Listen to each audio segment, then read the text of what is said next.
So guys, welcome to VID Nation, the channel that is dedicated for Indian traders and investors. So if you are new to this channel, do not forget to subscribe. Now today's topic is something very, very interesting, which is the relationship between the stock market and the real economy. So let's get started. So back in 2021, at the peak of coronavirus crisis, when thousands of people were dying and the whole world was in chaos, the stock markets were making new highs. Now, people were not able to understand this, right? So they said, what the heck? How is it possible that the economy is going down the drain, but the stock market just keeps going up, right? It doesn't make any sense. And this is just one example. We have seen several cases when the stock market seems completely disconnected with the real economy. So what is the real relationship between the stock market and the economy? Are they even connected? Well, they are connected, but not in the way we would like them to.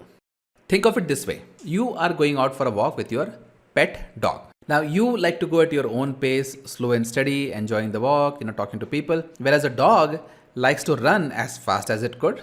Why? Because they are dogs. They get excited. They like to run around, right? But here is the thing. No matter how excited the dog gets, you still hold the leash. Right? So the dog can run ahead of you as long as it is not going too far away from you. Because if it does, then of course you're going to pull it back, right? You're going to say, slow down, don't go that far.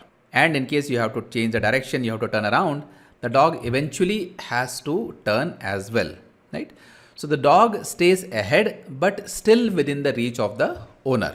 Well, this is exactly how I would describe the relationship between the stock market and the real economy. The economy is what holds the leash of the stock market. And just like that excited dog, the stock market likes to run up in anticipation of what would happen to the economy in the next 6 to 8 months from now. So in the fancy words of economists, stock markets are forward looking. So going back to the same example, when the world was grappling with the COVID crisis, stock markets were not worried about what had already happened and what was going on.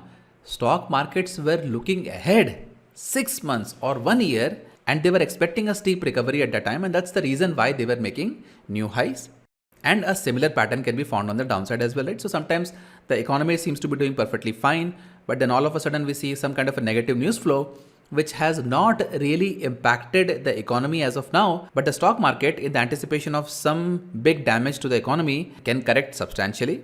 So guys, you see the pattern here, right? The real economy is basically the real life, and stock market is nothing but the projection of this economy 6 months to 1 year from now. Now, sometimes the projection of the market is correct, sometimes it is not correct, right? But just like the dog, the market sometimes tries to run too much away from the real economy, and that is when it gets pulled back by the leash. Now, this leash can sometimes be simply a time correction, or sometimes it can be instruments available to the government, such as monetary policies, fiscal policies, tax incentives, etc., by which the government tries to bring in line the stock market and the real economy. Now, we can talk about some of these instruments later in the subsequent videos, but at least after watching this video, I hope that you understand why sometimes the stock market seems disconnected with the real economy, and you will appreciate the fact that stock markets are a little excitable creatures. They get excited very quickly and they like to run up in anticipation.